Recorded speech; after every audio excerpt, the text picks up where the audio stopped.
I am actually quite proud of some of those Republican senators on the Judiciary Committee. You know, we do give politicians a hard time, but when they deliver, when they represent us, I think it's great. And here are some of the MVPs at the confirmation hearing for Judge Jackson.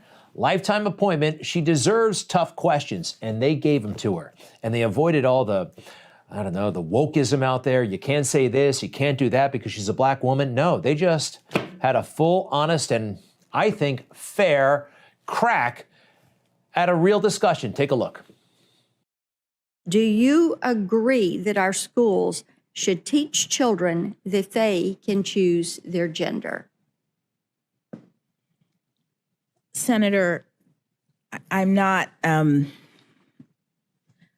remembering exactly what quote you're referencing. I'm asking, do you agree that schools should teach children that they can choose their gender? Senator, I'm not making comments about what schools can teach. Can you provide a definition for the word woman? Can I provide a definition? No. Yeah. I can't. You can't?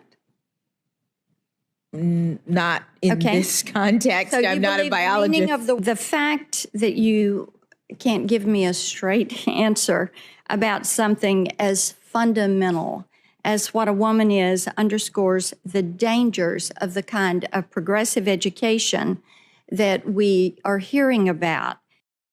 Yeah, and that Judge Jackson is a product of woman. Won't go there. Too touchy. Hey, Senator Blackburn, Republican of Tennessee, amazing job. You know, on the internet, they're calling her a Karen. They're calling her all kinds of awful things. It doesn't matter. She's ignoring them and doing the right thing. All right, now back to our MVP list. Not on the list is Lindsey Graham.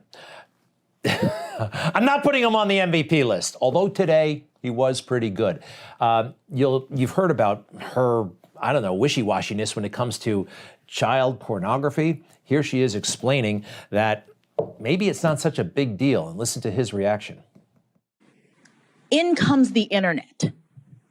On the internet, with one click, you can receive, you can distribute tens of thousands. You can be doing this for 15 minutes, and all of a sudden, you are looking at 30, 40, 50 years in prison. Good.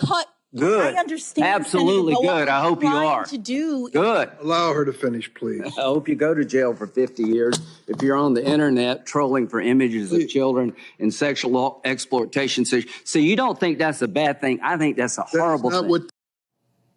Wow. And it got even more interesting. Ted Cruz, boy, bless this guy. He's smart and he's brave. I'm asking you to take the opportunity to explain to this committee and the American people why in 100% of the cases, you have people with vile crimes, and you have language saying they're vile crimes.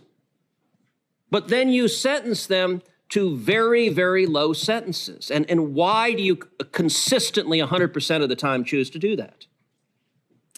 Senator, no one case can stand in for a judge's entire sentencing record. These are the 8 or 9 child porn cases. I will say, to correct the record, I just say to the judge, there's no point in responding. He's going to interrupt you. Thank you. Look, I appreciate the chairman trying to filibuster, and if you don't like your witness's answers, you're welcome to provide your own. She is declining to answer the question, and Chairman Durbin, if you want to join her on the bench, you can. But Chairman Durbin, my job is to make Chairman Durbin, I'm not interrupting your questioning. I'm asking you to give her a chance to answer. But she's consistently said she's not going to answer. And she did. Evasive. That's what they're told to be. Evasive. Don't say what you're really thinking. Senator Hawley. This is actually from yesterday, but again, a brilliant man who's not afraid. To take a guy who's 18 years old, who has what the government says is an extremely large collection of prepubescent pornography, 8-year-olds, 10-year-olds, 11-year-olds, we're talking about, I mean, gobs of hours of time here that he has. You say to him that he's not a pedophile.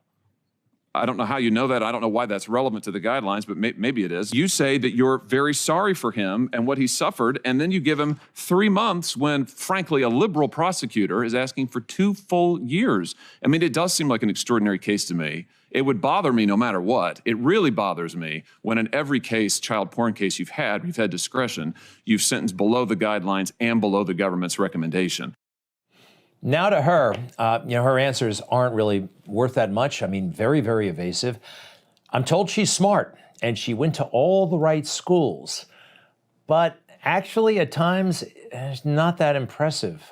You got to be ready for these theoretical questions. Have something a bit more clever to say than this. When does life begin, in your opinion? Senator, I don't know. Ma'am? I don't know. Do you have a belief? I have personal, religious, and otherwise beliefs that have nothing to do with the law in terms of when life begins. Do you have a personal belief, though, about when life begins? I have a religious view. Religious belief? That I set aside when I am ruling on cases. Okay. When does equal protection of the laws attach to a human being? Well, Senator, I believe that the Supreme Court, actually, I actually don't know the answer to that question. I'm sorry. I don't. Okay. Yeah, I'm sorry, not that impressive for all the talk of her brilliance. Look, these questions are about her record, her philosophy, her judgment. It's all fair game. But the left, the media, no way. And how did they characterize what has been happening? These Republican senators, what are they doing? Lindsey Graham there making quite a stink, certainly playing to an audience of the Republican base that we've seen a lot of today, Lindsey. A lot of the Republicans, though, clearly playing to their base, even to the far right, airing some old grievances. They use now these hearings to throw spears at each other and try to score political points and also to firm up their base. Exactly. Problem?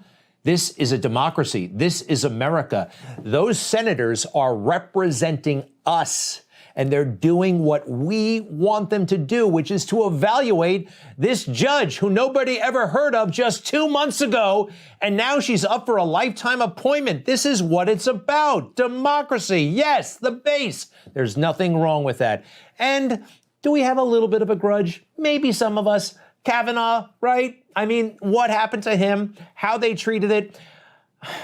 We're not doing anything like that to this woman, and I don't want that to happen, but come on. Finally, Tom Cotton. He is, not only he's brilliant, but he's a warrior. He served in Iraq as an infantry officer, and he reminds me of Abe Lincoln. He went to issues of law and order, and boy, did we need to hear it. Isn't it inherent in the concept of deterrence that people are less likely to commit crime if they're more likely to get caught, convicted, and sentenced? Why can't you just say that's the case? Senator, it's not that I'm avoiding saying that's the case. No, Judge, that's exactly what you're doing. I'm asking a very simple question. In general, is someone more likely or less likely to commit a crime if they know they're going to be caught, convicted, and sentenced? It's very the heart of deterrence theory. It's very difficult to answer questions in general. Is 17 years too long or not long enough for a criminal to spend in prison for murder? Senator, these are policy questions. Do you know how long the average inmate convicted of rape serves in prison in America? Well, Senator, rape is not a crime in the federal system. It's 7.2 months. Do you think 7.2 months is too long or too short for someone convicted of rape to be sentenced to prison? Senator, that's a policy question. Do you think we imprison too many violent criminals or not enough? Senator, it's important for our rule of law to ensure that people are held accountable. Should the United States strengthen or weaken sentences for child pornographers? Senator, that's not a simple question. There's a lot of that. It was evasive. Look, she's clearly soft on crime. That comes through loud and clear. And right now, crime is out of control in America. This isn't a fantasy. This is happening every single day. And we didn't have this very long ago. In the middle of the day, in the open, commerce happening all over the place. These guys hitting a cosmetics store. An Apple store in San Bernardino, California. Organized gangs going in and taking, how about this, grandmother carjacking, and her arm was ripped off. This is real. This is happening, and it's not going away because everybody seems to be just going along with it. And what did we do? What did America do? Delegitimize cops. Because of Black Lives Matter in the summer of 2020, this was somehow deemed righteous. This is somehow truth to power and all that nonsense. And George Floyd, a career criminal, by the way, and a drug addict, who should not have died that day. However, a criminal record as a mile long and worshiped as a hero. A state funeral while we were all shut down. Now there's a statue for him. It's ludicrous. Society has been turned upside down, and we have a right to know if one of the highest, most important people in America has our values. And I don't think she does. It all started to unravel in America. Black Lives Matter, that summer of 2020, it was already unraveling. Then it just went into hyperspeed. Up is down, down is up. It is totally, totally crazy, and we're still going in the wrong direction. And I think this is a great example of it.